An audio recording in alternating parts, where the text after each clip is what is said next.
ইরানের অদম্য প্রাণ শক্তির কাছে পশ্চিমী দুনিয়া আরো একবার হার মানল।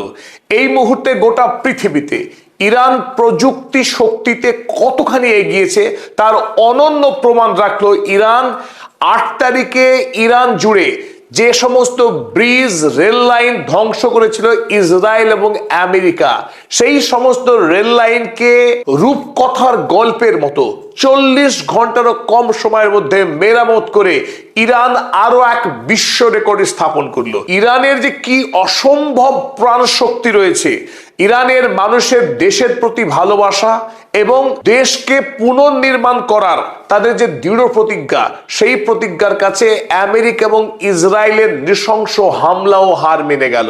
এই মুহূর্তে ইরান গোটা পৃথিবীকে দেখিয়ে দিয়েছে যে শত্রু যতই শক্তিশালী হোক না কেন, ইরানের কাছে তারা ছোট হয়ে যায়। ইরানের নাগরিক ব্যবস্থা, সামাজিক পরিকাঠামোকে ধ্বংস করবার জন্য ইসরায়েল এবং আমেরিকা তারা টার্গেট করেছিল গোটা দেশের সবচাইতে গুরুত্বপূর্ণ শহর এবং গুরুত্বপূর্ণ যে যোগাযোগ রেল সেতু, বিশেষ করে রেল লাইন তো বটেই, রেল সেতুকে টার্গেট করা হয়েছিল গুরুত্বপূর্ণ কিছু ব্রিজ, যে ব্রিজগুলোকে ভেঙে দিলে ইরান আভ্যন্তরীণভাবে বিপর্যস্ত হয়ে পড়বে, দেশের অর্থনৈতিক অবস্থা বেহাল হবে, দেশের নাগরিক সরকারের বিরুদ্ধে আন্দোলনে নামবে। তাকে সামনে রেখেই বিশেষ করে 8ই এপ্রিল ভয়ঙ্কর ভাবে হামলা চালিয়েছিল তেহরান সহ কোম, জানজান, মাশহাদ, ইস্পাহান, চাহারবাগের মতো গুরুত্বপূর্ণ শহরগুলি। অথচ আক্রমণ বন্ধ হবার 40 ঘন্টার মধ্যেই এই গুরুত্বপূর্ণ রেল ব্রিজগুলোকে পুনর্নির্মাণ করে ইরান দেখিয়ে দিয়েছে যে তাদের এই মুহূর্তে প্রকৌশলগত ক্ষমতা, ইঞ্জিনিয়ারিং মার্ভেল ঠিক কোন পর্যায়ে গিয়ে পৌঁছিয়েছে। এবং 10ই এপ্রিলের মধ্যেই ইরানের যতগুলো রেল লাইন এবং ব্রিজ আক্রান্ত হয়েছিল তার সমস্ত লাইন দিয়ে নতুন করে রেল চলাচল শুরু হয়ে যায়। সত্যি এটা রূপকথার ফিনিক্স পাখিকেও হার মানায় ইরান। আপনারা ছবিতে দেখছেন, এটা জানজানের খিলান ব্রিজ। আগেকার সময়ে রেলের যত সেতু তৈরি হয়েছে সমস্ত সেতু এই খিলান পদ্ধতিতে তৈরি হতো। আর এই ব্রিজে হামলা চালাবার পর মুহূর্তের মধ্যে রিকনস্ট্রাকশন টিম এসে যায় এবং তারা এই পুনর্নির্মাণের কাজ শুরু করে। এই বিস্তীর্ণ অংশে বোমার আঘাতে এই ব্রিজের গোটা অংশটা ধ্বংস হয়ে গেছিল। আর তারপর আপনারা ছবি দেখুন, ঠিক 40 ঘন্টার মধ্যেই নতুন করে এই রেল লাইন মেরামত করে ফেলে এবং যার উপর দিয়ে আনুষ্ঠানিকভাবে রেল চলাচল শুরু হয়ে যায়। এখন প্রশ্ন হলো, এত দক্ষতার সাথে এত অল্প সময়ের মধ্যে ইরান এই অলৌকিক জাদু কিভাবে সম্পন্ন করলো? বর্তমান সময়ের নির্মাণ প্রযুক্তির বিষয়ে আমরা দেখেছি দুবাই শহরে, আবুধাবিতে, জেদ্দাতে, কিন্তু ইরান তাদের থেকে কোনো অংশেই পিছিয়ে নেই। তার একটা ঝটিকা প্রমাণ পাওয়া গেল এই রেল লাইন পুনর্নির্মাণের কাজে। এই প্রত্যেকটি ব্লক আগে থেকে নির্মাণ করে রেখেছিল ইরান, কারণ আমেরিকা হুমকি দিয়েছিল ব্রিজ হামলা করতে পারে। সুতরাং যেই মাত্র আক্রমণ হয়েছে, মুহূর্তের মধ্যে পুনর্গঠন টিম পাঠিয়ে এই ব্লক বসিয়ে দ্রুততার সঙ্গে রেল লাইনকে স্বাভাবিক করে দিয়েছে, যাতে দেশের নাগরিক যেন কোনো ধরনের সমস্যার সম্মুখীন না হয়, দেশের যোগাযোগ, ব্যবসা বাণিজ্যের কোনো প্রকার ক্ষতি না হয়। এত বড় যুদ্ধের সম্মুখীন হওয়ার পরেও ইরানের মানুষ দেখিয়ে দিয়েছে তাদের মনোবল, তাদের দেশপ্রেম কোন পর্যায়ের। ইরানি জাতির মতো আমরা যদি আমাদের দেশকে ভালোবাসতে পারতাম, তাহলে আমাদের দেশে বিজ্ঞান প্রযুক্তি নিঃসন্দেহে আরো অনেকখানি এগিয়ে যেতে পারত। তাই এই মুহূর্তে ইরান জাতি গোটা পৃথিবীর কাছে মডেল হয়ে দাঁড়িয়েছে। তারা আগামী বিশ্বকে পথ দেখাচ্ছে সত্যের পথে, ন্যায়ের পথে, দেশপ্রেমের পথে কিভাবে মানুষের এগিয়ে যাওয়া উচিত। ঝটপট আমরা দেখে নিই, চলুন কোন কোন ব্রিজ আক্রান্ত হয়েছিল। আমরা জানি তেহরানের সঙ্গে কোম শহর যে রেল ব্রিজ দ্বারা সংযুক্ত, সেই কোম রেল ব্রিজ আক্রান্ত হয়েছিল ইয়াহিয়া আবাদ রেলওয়ে ব্রিজ কাশান শহরের। Zanjan rail bridge, Hashtrud rail bridge আক্রান্ত হয়েছিল তেহরান মাশহাদ রেল ব্রিজ এবং চাহারবাগ রেলওয়ে ব্রিজ। এই 6টা গুরুত্বপূর্ণ রেল ব্রিজ এবং রেল লাইন মারাত্মকভাবে বিধ্বস্ত হয়েছিল ইসরায়েলি আমেরিকার এই যৌথ আক্রমণে। যে 6টি গুরুত্বপূর্ণ রেল সেতুর কথা বললাম, তার প্রত্যেকটিতে ঠিক একই সময়ে কাজ শুরু হয়ে যায় পুনর্নির্মাণের। আপনারা ছবিতে দেখছেন, এই হলো জানজান খিলান ব্রিজ, যেটা অতীতে ছিল জানজান খিলান ব্রিজ।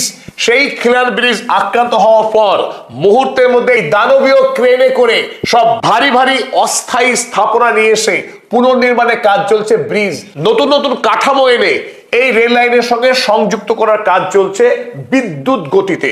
এদিকে আমরা দেখতে পাচ্ছি ইয়াহিয়া আবাদ রেল ব্রিজ, সেখানেও একই রকম ভাবে কাজ চলছে পুনর্নির্মাণের।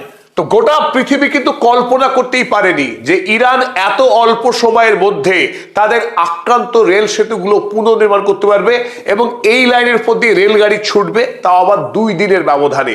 সেতু পুনর্নির্মাণের পর ঠিক সেই দিনই চলছে দিকে রেল লাইন পাতার কাজ। চাহারবাগ রেল সেতুর উপরে রেল লাইন পাতার কাজ চলছে। এক কল্পনা দেশ ইরান সত্যি এখন আর আমাদের বাস্তবের মাটিতে নেই মনে হয়। এই প্রসঙ্গে আপনাদের জানিয়ে রাখি যে এই মুহূর্তে ইরান গোটা পৃথিবীতে অ্যাস্ট্রোফিজিক্সে 1 নম্বর জায়গা করে নিয়েছে। শুধু অ্যাস্ট্রোফিজিক্স নয়, রেল প্রযুক্তির ক্ষেত্রে ইরান অভাবনীয়ভাবে উন্নতি করেছে। বর্তমানে ইরানে যে রেল পরিবহন, সমস্ত রেল প্রযুক্তির ক্ষেত্রে ইরান নিজের উপরে 85% আত্মনির্ভরশীল।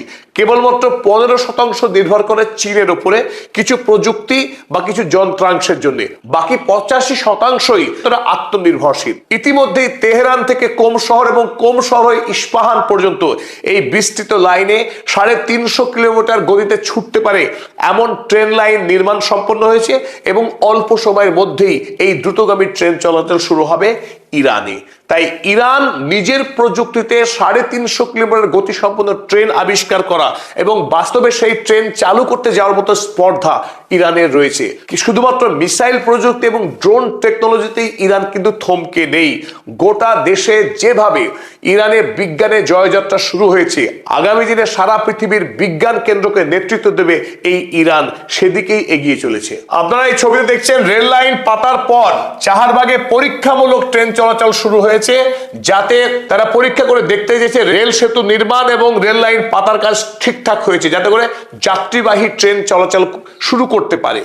আর এদিকে দেখছেন আপনারা ট্রেন চলাচলের ছবি, আনুষ্ঠানিকভাবে রেল চলাচল শুরু হয়ে গেছে। আর পুরো ঘটনাটাই ঘটেছে 40 ঘন্টারও কম সময়ের মধ্যে। এটাই বিস্ময়কর। আমাদের দেশে, ভারত কিংবা বাংলাদেশে কিন্তু আমরা দেখেছি রেল সেতু নির্মাণের কাজ শুরু হয়, সেই কাজ চলতে থাকে তো চলতেই থাকে। কখনো কখনো একটা রেল সেতু নির্মাণ করতে 1 দশক পর্যন্ত কেটে গিয়েছে। সেখানে ইরানে, যুদ্ধ বিধ্বস্ত দেশ, 40 দিন টানা আমেরিকা যুক্তরাষ্ট্র, ইসরায়েলের মতো প্রযুক্তির দিক থেকে উন্নত, সামরিক দিক থেকে পৃথিবীর সবচেয়ে শক্তিশালী রাষ্ট্র, তারা ধারাবাহিক আকাশ থেকে বোমা বর্ষণ করছে। কয়েক হাজার, 10,000-এরও বেশি বোমা বর্ষণ করা হয়েছে ইরানের উপরে। সেই দেশ 41তম দিনে 40 ঘন্টার কম সময়ে দেশের পুনর্নির্মাণ কাজ করে ফেলছে এমন দক্ষতায়, এমন দ্রুততার সাথে। এই যুদ্ধবিরতির 2 সপ্তাহের মধ্যে ইরান কেবল রেল সেতু বা রেল লাইন পুনর্নির্মাণ করেনি, তার গোটা দেশে সামরিক পরিকাঠামোর যে ব্যাপক ক্ষয়ক্ষতি হয়েছিল, সেই সমস্ত সামরিক পরিকাঠামোকে ঢেলে সাজানো, নতুন করে পুনর্নির্মাণের মধ্য দিয়ে যুদ্ধের জন্য আবারও প্রস্তুত থাকা। কারণ আমেরিকা বা ইসরায়েল, এই 2 রাষ্ট্রকে কোনোভাবেই বিশ্বাস করা যায় না। তাই সামরিক প্রস্তুতি ক্ষেত্রে বিন্দুমাত্র শিথিলতার সুযোগ নেয়নি ইরান। তাই এই 2 সপ্তাহের মধ্যে যুদ্ধকালীন তৎপরতা দিয়েই দেশের সামরিক পরিকাঠামোর বিনির্মাণ চলছে। আর তার প্রমাণ মিলেছে আমেরিকার স্যাটেলাইট ইমেজে। এই মুহূর্তে আমেরিকার যারা সামরিক বিশেষজ্ঞ, তারা রীতিমতো শঙ্কিত এবং তারা উদ্বিগ্ন যে ইরানকে এত আক্রমণ করবার পরেও বিন্দুমাত্র দমানো গেল না, বরং তারা যুদ্ধের জন্য আবার কোমর বেঁধে প্রস্তুত হচ্ছে। আর সেই খবরই আসতে পড়েছে ইনভেস্টিং লাইভ। বিশ্বব্যাপী গুরুত্বপূর্ণ যারা ইনভেস্ট করেন, বিশ্বের সর্ববৃহৎ বিনিয়োগকারীদের বিশ্বস্ত কাগজ ইনভেস্টিং লাইভ, তারা জানাচ্ছে Iran clears missile base tunnels during ceasefire, signaling rearmament risk. আমেরিকার জন্য এক বড়সড় বিপদ। B-2 বোমারু বিমান দিয়ে নাতাজ, ইস্পাহানের মতো গুরুত্বপূর্ণ পরমাণু কেন্দ্রে আক্রমণ করবার পরেও ইরানের বিভিন্ন অংশে যে সমস্ত ভূগর্ভস্থ মিসাইল সিটি রয়েছে, সমস্ত সিটিকে অবলিটারেট করে দেওয়ার দাবি করেছিলেন ডোনাল্ড ট্রাম্প। সেই সমস্ত মিসাইল সিটি যে অক্ষত রয়েছে, যে সমস্ত মুখগহ্বরগুলো কিছুটা ধ্বংসপ্রাপ্ত হয়েছিল, ক্ষতিগ্রস্ত হয়েছিল, সেই সমস্ত জায়গাকে বিদ্যুৎ গতিতে পুনর্নির্মাণে কাজ করছে ইরান। তার ছবি ধরা পড়েছে এই স্যাটেলাইট ইমেজে। এই মুহূর্তে আমেরিকা, তারা আটকে উঠছে বারবার ইরানের এই বিস্ময়কর রেজিলিয়েন্স পাওয়ার দেখে। পাশাপাশি শি জিনপিং, ইরান যাতে আগামী দিনে যদি আমেরিকা যুক্তরাষ্ট্র বা ইসরায়েলের সঙ্গে লড়াই করতে হয়, তাতে ইরানের আকাশ প্রতিরক্ষা ব্যবস্থা যাতে শক্তিশালী হয় আরো জোরদার করা যায়। কারণ আমেরিকা এবং ইসরায়েলের একটাই অস্ত্র, তাদের ফাইটার জেট। আকাশপথে এসে বোমা নিক্ষেপ করে চোরের মতো পালিয়ে যাওয়া। তারা স্থলপথে নেমে যুদ্ধ করার ক্ষমতা দেখায়নি। কারণ কদিন আগে আমেরিকা যে বারবার boots on the ground, boots on the ground বলে স্লোগান দিচ্ছিল ডোনাল্ড ট্রাম্প, সেই কথা কিন্তু আপনি শুনবেন না, আমরা কেউই শুনতে পাচ্ছি না। কারণ ডোনাল্ড ট্রাম্প বুঝে গেছেন হাড়ে হাড়ে ইরানের সঙ্গে স্থলপথে যুদ্ধ করলে মার্কিন সেনাদের তার কি মাসুল গুনতে হবে। সুতরাং তাদের একটাই রাস্তা, আকাশপথে এসে ইরানকে হামলা করা। যেহেতু ইরান এখনো পর্যন্ত আকাশ প্রতিরক্ষা ব্যবস্থা খুব একটা শক্তিশালী করতে পারেনি, কিন্তু প্রথম দিকটাই ইরান ব্যর্থ হলেও যুদ্ধের শেষ কয়েকটা দিন আমরা লক্ষ্য করেছি বাভা 373 দারুণভাবে সক্রিয় হয়েছিল এবং একাধিক আমেরিকার ফাইটার জেটকে ভূপাতিত করে দেখিয়েছে, একাধিক ড্রোনকে নামিয়ে নিয়েছে আকাশ থেকে। ইসরায়েলি সার্ভেলেন্স সিস্টেম হারমেস 9 কেও আকাশ থেকে নামিয়েছে Iran.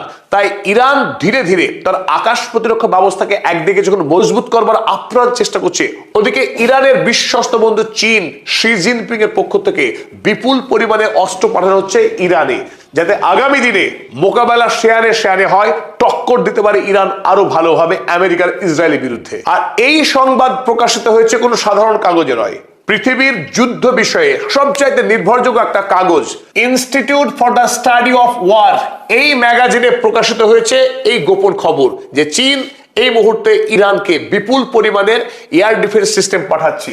The People's Republic of China may be helping Iran to reconstitute some of its degraded air defense capabilities during the current ceasefire. এই চলমান যুদ্ধবিরতির সময়ে ইরানের ক্ষতিগ্রস্ত আকাশ প্রতিরক্ষা ব্যবস্থাকে নতুন করে ঢেলে সাজাতে সাহায্য করছে চীন। আর আমরা আগেই আপনাদেরকে খবর দিয়েছিলাম চীন থেকে জাহাজ ভর্তি অস্ত্র পৌঁছচ্ছে ইরানের পথে। সেখান থেকে ম্যানপ্যাডস 302 অ্যান্টিশিপ মিসাইলের মতো অত্যন্ত আধুনিক শক্তিশালী অস্ত্র পাঠাচ্ছে ইরানের হাতে চীন। সেই খবর আরো একবার প্রকাশিত হলো ISW থেকে। সুতরাং চীন এবং ইরানের মধ্যে যে সামরিক লেনদেন আদান প্রদান রয়েছে সেই কথাই কিন্তু আরো একবার প্রমাণিত হচ্ছে। তাই এই মুহূর্তে আমরা যে কথা বারবার বলছি, IRC ইরান রাশিয়া চীন পাওয়ার ব্লক, এই পাওয়ার ব্লক আগামী দিনে বিশ্ব শাসন করবে। আমেরিকা আর ইউনিপোলার বিশ্বের একমাত্র দাদা নয়। আন্তর্জাতিক আইনের শাসনকে ভেঙে যে গ্যাংস্টারের শাসন শুরু করেছে আমেরিকা, তাকে ধ্বংস করে এই মুহূর্তে ইরান চীন রাশিয়া এই পাওয়ার ব্লক পৃথিবীতে নতুন করে আইনের শাসন প্রতিষ্ঠায় উদ্যোগী হয়েছে, ব্রতী হয়েছে। পদাতিক চ্যানেলের সকল দর্শককে আরো একবার বুক ভরা ভালোবাসা এবং কৃতজ্ঞতা। আপনারা আমাদের সঙ্গে নিরন্তর থেকে যে উৎসাহ দিয়েছেন তার জন্য সত্যি আমরা আপনাদের কাছে